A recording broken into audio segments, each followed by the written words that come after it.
Hello and good afternoon, everybody. Today we continue our MasterSeries webinar series designed to bring our diverse range of structural analysis and design packages to life through real-life examples and typical design scenarios. We aim to show you how to implement MasterSeries software in your everyday structural design projects. My name is András Hörbe. I'm the sales manager here at the MasterSeries.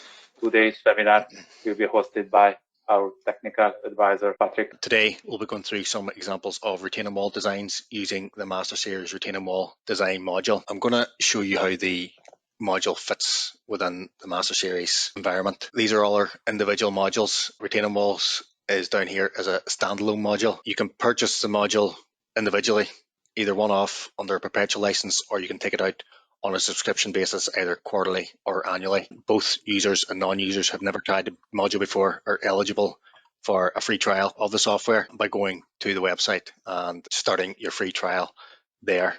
Or if you're an existing user, you can get in touch with myself, Patrick at MasterSeries.com, or the sales team at sales@masterseries.com as well. And we're happy to carry out demos, whether it's a standard demo or a bespoke demo for your job. I'll also mention the retaining walls module is also part of our PowerPad suite, so you'll get a light version of that, and you will see any limitations on the light version within our website there. So the plan today is to give you a brief overview of the software first, followed by some examples of the software in SketchUp and with accompanying designs in the software. So the SketchUp models, you might be used to them by now. So I've set up a few models for the different examples we will be going through.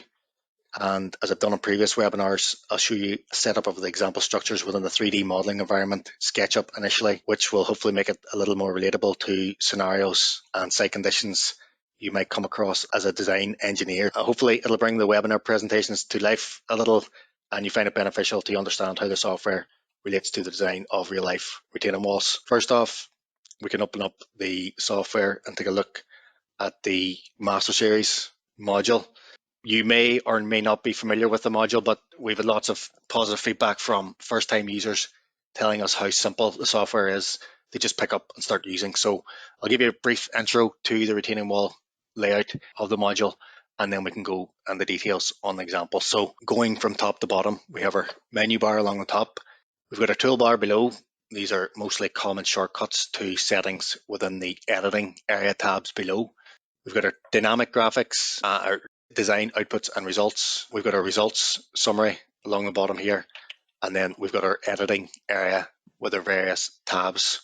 So I'll start down here at the editing area. Starting from the design brief tab on the left hand side, we're able to set up our individual briefs for new walls. So you're allowed to apply multiple briefs within the one file, and you can add briefs by using the default data. This is a default data template here that we're looking at. We can add brief as current, which is effectively copying the briefs that we're on currently, or else we can copy and paste briefs, and then we can add briefs from a database as well. We can show you that in a little bit.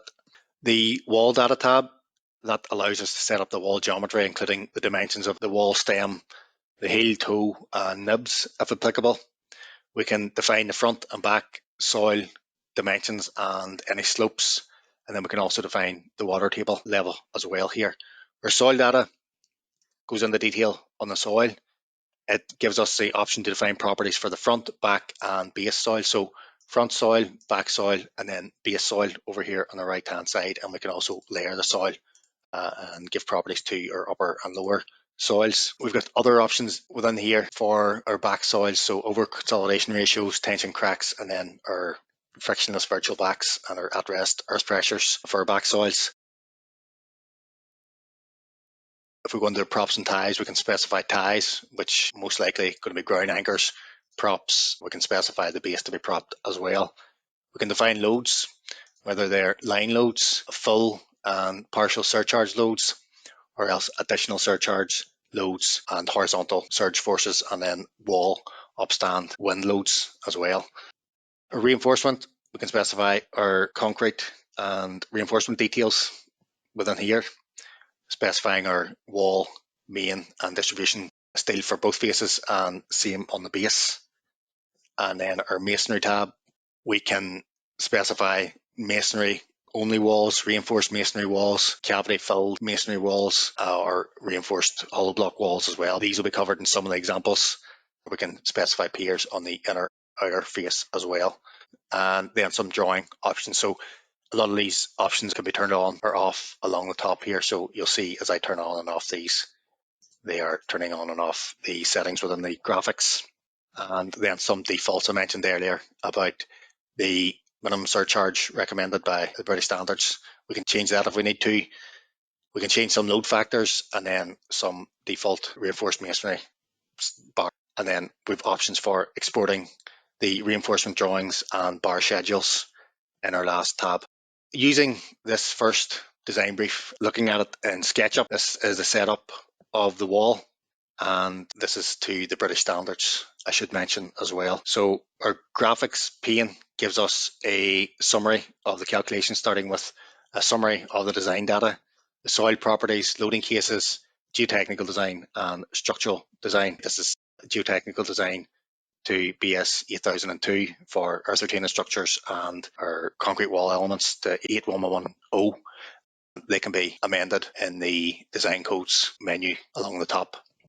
The help menu, most of what I will be going over today can be found within the manual. It's fairly useful to go through, and so useful in fact that I've cut and pasted big chunks from it for my transcript today. It can be accessed via the help menu, and also via the help menu you can start a remote support session with one of our technical support staff as well. Back into our example, we've defined a 3-meter high wall here, retaining the full height of the soil behind the wall. It's set to 200 mm on the front face. We have a long toe and heel with no nib, although I don't think this length of base is actually required for this design.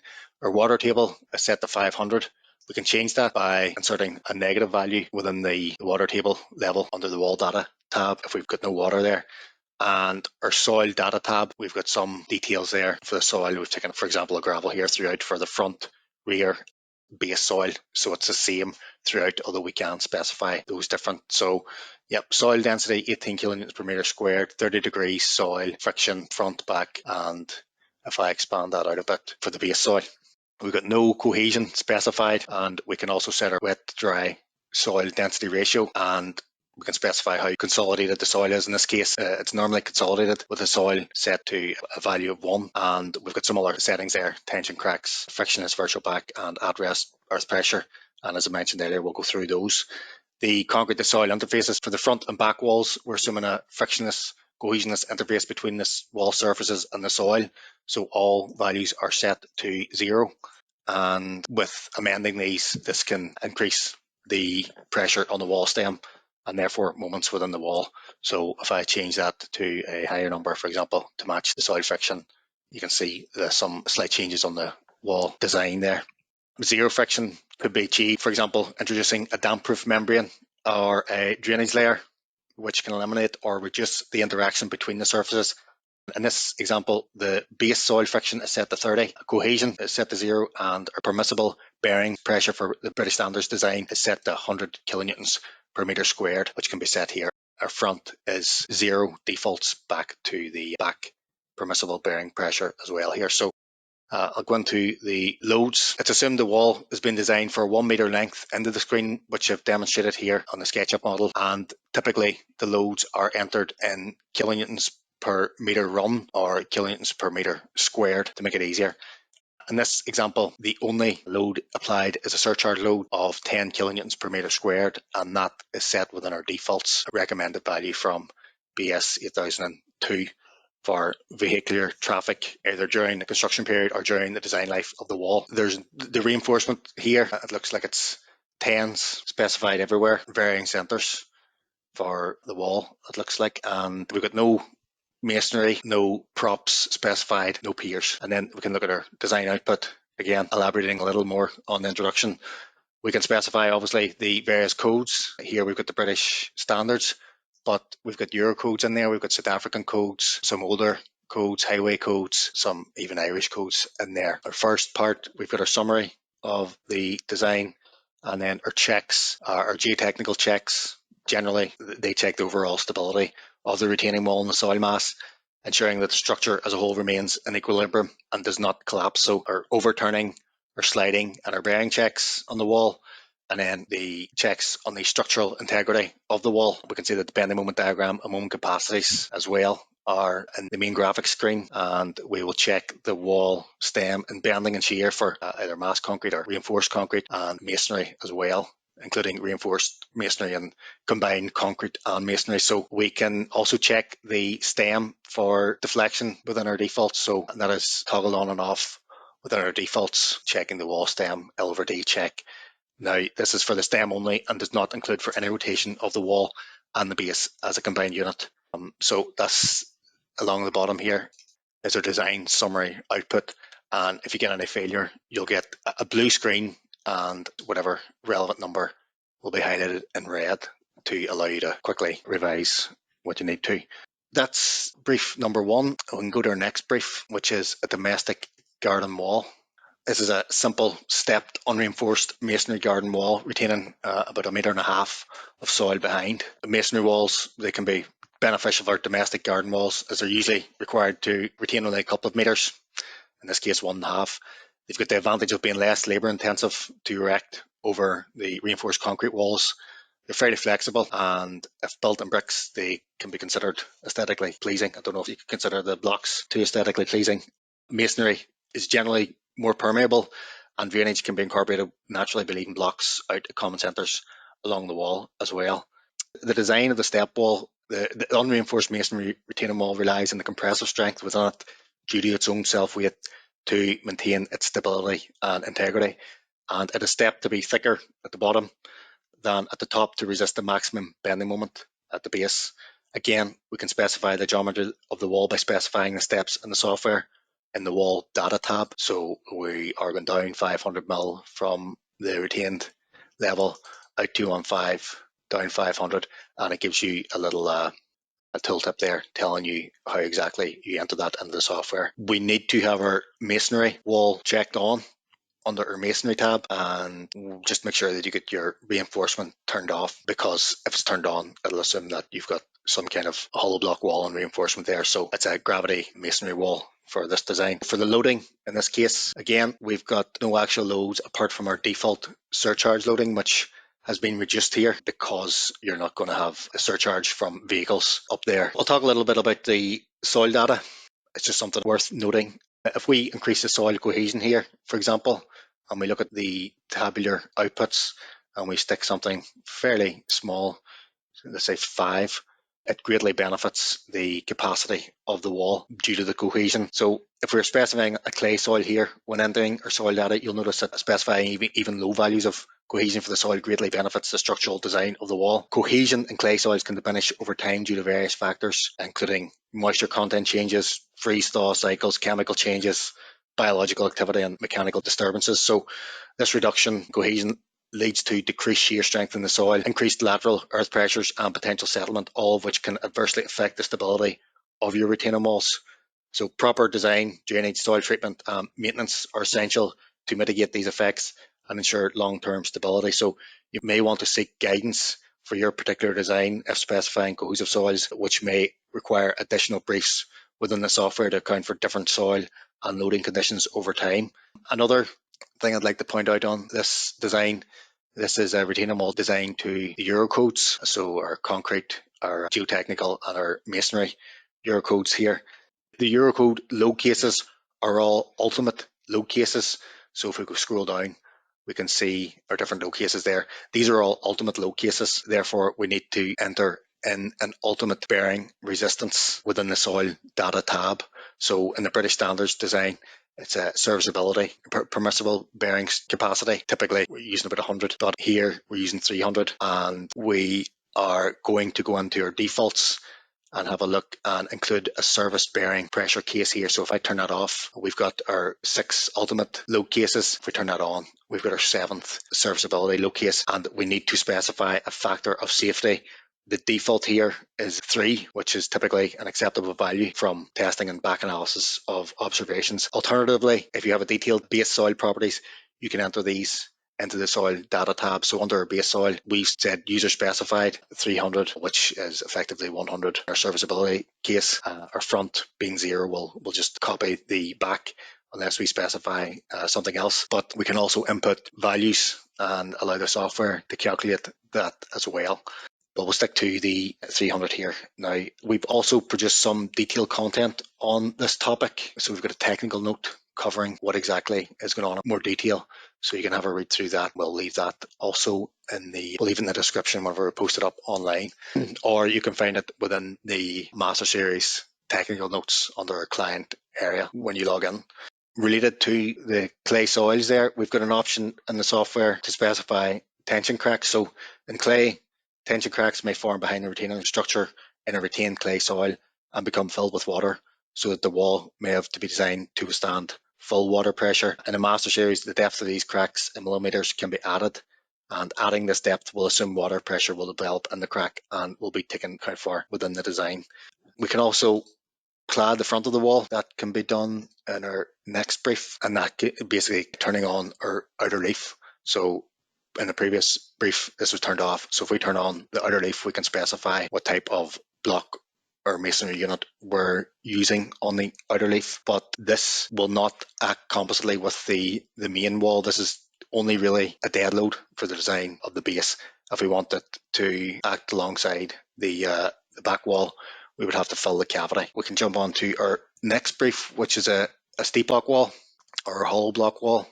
So it's possible in the software to have a reinforced masonry wall constructed of hollow blocks where vertical reinforcement is placed within the hollow blocks and then filled with concrete. A commercial product available using this technique is referred to as a Stepoc system, where hollow blocks are used initially as formwork and then are infilled with concrete for vertical main bars and horizontal distribution reinforcement. The detail and sequence here shown on the screen is for illustration purposes only. It's not actually correct. For example, the detail for the horizontal rebar will be laid upon each course, and it's not actually tied to the vertical reinforcement. There are limitations as well. I believe around 8 courses of laying the blocks before you fill up with concrete. I think that's due to the hydrostatic pressure. And also, I should say there's some good sequencing videos online from Stepoc themselves showing you how it's laid and showing that system, but this summary should be good enough to give you a good idea of the setup and arrangement of the system. So within MasterSeries, to specify the reinforced hollow block walls, there are defaults within the software we can use. So if I expand this, we can add a brief. Instead of using the default or the current data, we can add a brief from the database. So by clicking here, we're brought up with 29 records of default walls. So if I flick through those, these are all standard templates that you can use.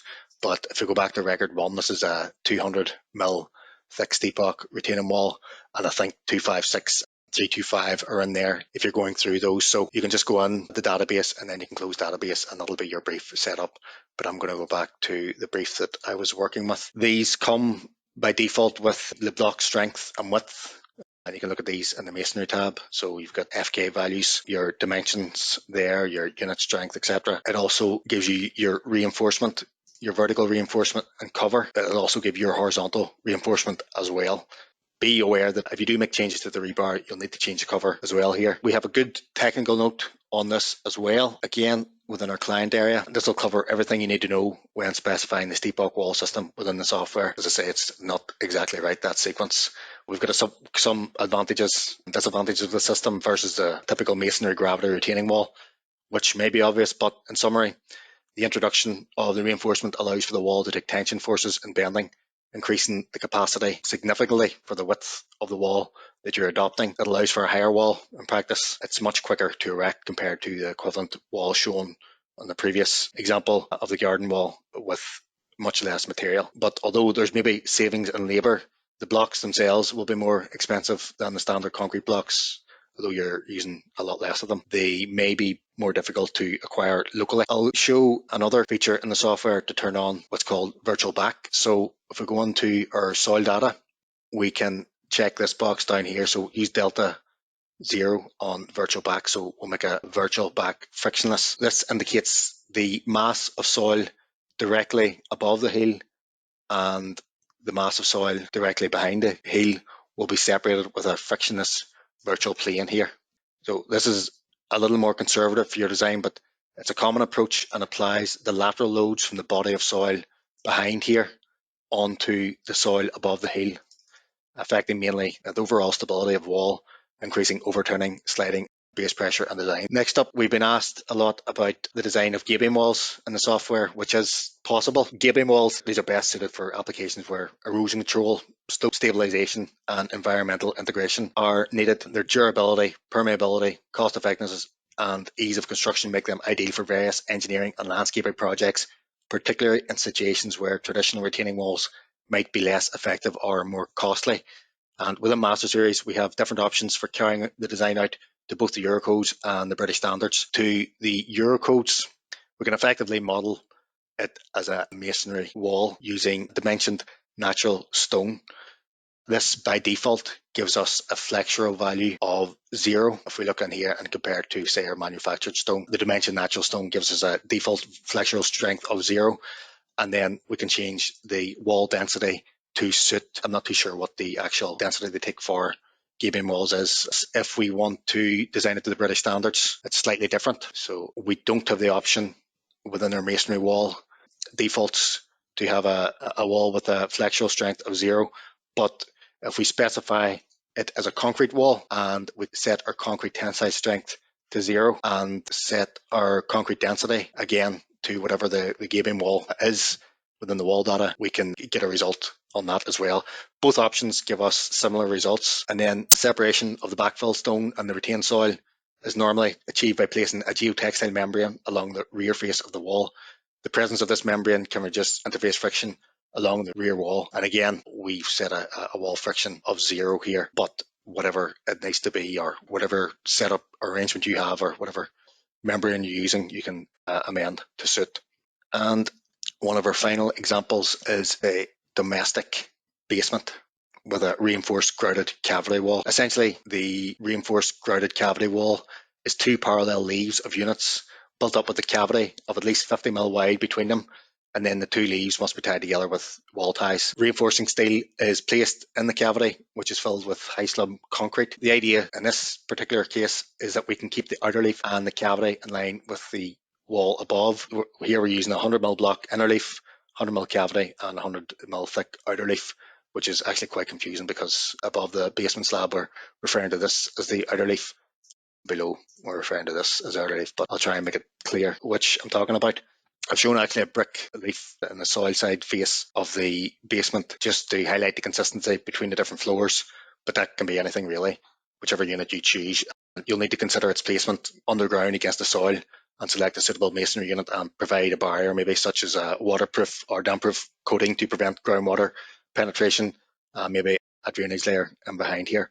You'll also need to consider how this impacts your back soil friction value. In this case, again, will be taken 0. In this example, we're showing an upper layer of soil as well with different properties to the lower level, and you can change those in the software, and you can even specify a height or an angle for your lower level. For this wall, in the permanent case, it will experience no lateral movement, and due to the effect of the ground floor basement level props, those will restrain the wall from movement, so the structure can be considered rigid, and therefore it is recommended to check the at-rest earth pressure box to design a structure for at-rest earth pressures, which significantly increases the bending moment on the retaining wall system. So checking that on and off, you'll see the change in the bending moment diagram for the stem there. For our props and ties in this scenario, for the permanent case, we will include the ground floor as a prop to the cavity wall. We will also include the basement slab as a prop at the ground floor. We can enter up to 5 locations for props on the basement there. So our prop is at the top of the wall there. We can specify a spring as well, and then our prop to base, telling us that our basement slab is propped also. And then we can specify ties here, but not particularly in this case, but they're a popular remedial option for fixing existing retaining walls or bulging retaining walls. For our reinforcement there on the wall, we need to let the software know that it is different type of reinforcement than the Hollowblock reinforced walls. We can do this by ensuring our masonry wall is turned on, our outer leaf wall cladding is on as well, and then we can specify it to be filled with concrete. Within our reinforcement, we want to make sure that we've got our vertical bars placed in cavity, because if we don't, it's going to assume that it's within this inner leaf. So our vertical bars in cavity is turned on. The design methodology in this case is considered in the same way as a reinforced concrete wall in that the reinforcement takes the tension and the masonry outer leaf takes the compression forces. And if the wall is failing and bending, in many cases it is due to the compressive strength of the outer leaf, so this wall in here. So you need to ensure that you have the correct values for your masonry leaf here. So first of all, check that you've got the correct value, and then you may want to increase the compressive strength of the overall wall. So this, again, it's a bit of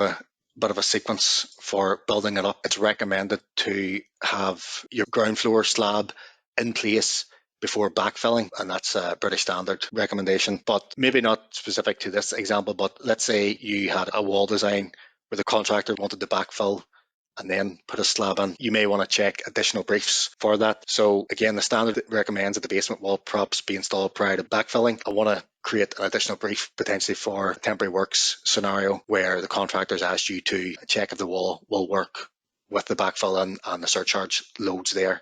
And then you might have to specify some alterations to the existing wall to allow for it. In this example, I've copied across a brief. I've removed the props. I've kept in the props at the base. I've removed the line loads from the masonry wall above. I can turn off the at rest earth pressure because in its temporary state, it won't be a rigid structure, but it'll mean allowance for the rotation of the wall in the temporary conditions. You'll need to check yourself as a designer how it affects this in the permanent design. Now, I came up with a scenario about an hour ago, so I'm not covering all my bases here, but it's just to show off the options within the software. And for example, in this case, we might be able to get away with increasing the thickness of the inner leaf. I think I've got 140 shown there. We might increase the reinforcement on the cavity steel. We might increase the size on that. So yeah, it's basically showing off the ability to use the software for some temporary works scenarios. But again, that's on you to specify that. You may also want to turn off your default values and then specify an exclusion zone. For example, have the 10 kilonewtons per meter squared starting a meter back from the edge there. But as I say, the main purpose of this here brief is to show the options for creating temporary scenarios as well. So ladies and gentlemen, I would like to thank everyone for attending today. I hope you enjoyed and learned in this presentation, and see you at our next webinar. If you have any further questions, you can get in touch with us on our usual channel. If you want to try out the retaining, just go to the MasterSeries website and fill in a request to do so. Thank you very much for attending. Have a great day.